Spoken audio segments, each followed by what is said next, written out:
এই যে মাঝি দেখা যাচ্ছে। নৌকাতে কোনো মানুষ নাই, মাঝি পড়ে গেছে নৌকা থেকে। হ্যাঁ, মাছ একটা বড় মাছ লাফ দিছিল, তো মাছের ভয়তে মাঝি পানিতে পড়ে গেছে। তো আসুন আমরা দেখি মাঝি এখন কোথায় আছে। এই মুহূর্তে আমি ড্রোন ফ্লাই করতেছি আমাদের জমিদারিতে। তো এইখান থেকে একটা নৌকা মাত্র ঘাট থেকে ছেড়ে গেছে।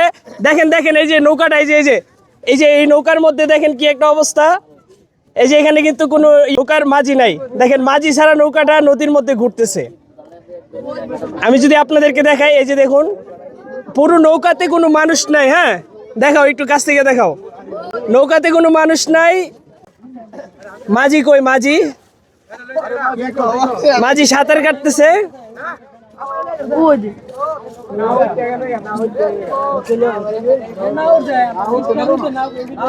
এই যে মাঝি দেখা যাচ্ছে। এই যে দেখুন মাঝি এখানে কিন্তু মাঝি সাঁতার কাটতেছে। যে আরেকটা নৌকা আসতেছে তাকে বাঁচানোর জন্য, আরেকটা নৌকা তাকে হেল্প করার জন্য আসতেছে। আর আমরা যদি দেখি তার নৌকার পজিশনটা, এই যে দেখাও, এই যে তার নৌকার পজিশনটা, তার নৌকা কিন্তু এখনো মানে পানিতে ভাসতেছে একা। ঠিক আছে, মানে তার নৌকা পানিতে একা ভাসতেছে, কুচুরি পানার ধাক্কা খেয়ে একদিক থেকে আরেক দিক কিন্তু ঘুরে বেড়াচ্ছে।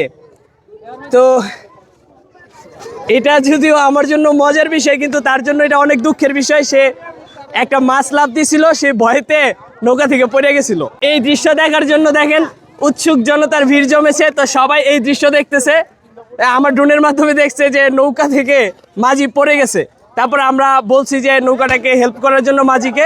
তো আরেকটা নৌকা গিয়ে মাঝিকে হেল্প করে তাকে বাঁচিয়ে নিয়ে আসতেছে। অবশেষে মাঝি কিন্তু তার নৌকা ফিরে পাইছে। এই যে নৌকার মধ্যে উঠে গেছে ছোট নৌকায়, বড় নৌকাটা দিয়ে তারে কিন্তু বাঁচাইছে। বাঁচায় পরে এই নৌকার মধ্যে আবার উঠাই দিছে।